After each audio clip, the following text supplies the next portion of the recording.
To smo zdaj na zbiralnici mleka na kmetiji, kjer se mleko zbira v zbiralni cisterni, iz katere potem poteka prevzem. Ob prevzemu mleka se vzorči mikrobiološka kvaliteta, ki se izvaja ob vsakem prevzemu. Ta analiza je zelo pomembna za izbrano kakovost. 3-krat mesečno pa se avtomatsko tudi vzorči kemijska sestava mleka, ki je predmet plačila mleka proizvajalcu. Kontrola za izbrano kakovost se deli na notranjo in zunanjo. Kaj to pomeni?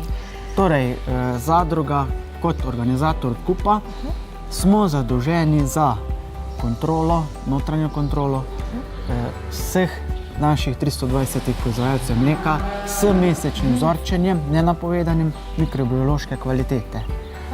Zunanjo kontrolo pa opravljajo neodvisne organizacije, to so inštitucije, ki se ukvarjajo z zunanjo kontrolo same izbrane kakovosti.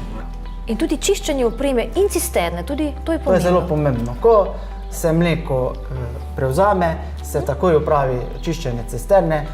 Kako se potem zagotavlja kakovost mleka za shemo izbrana kakovost? Kakovost mleka za shemo izbrana kakovost se zagotavlja s tem, da je pot iz zbiralnice mleka do mlekarne čim krajša. To pomeni manj kot 15 ur.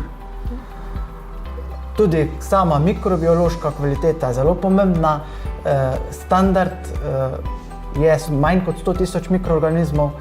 V tem primeru pa je za 12-mesečno povprečje manj kot 80 000. Za izbrano kakovost. Za izbrano kakovost.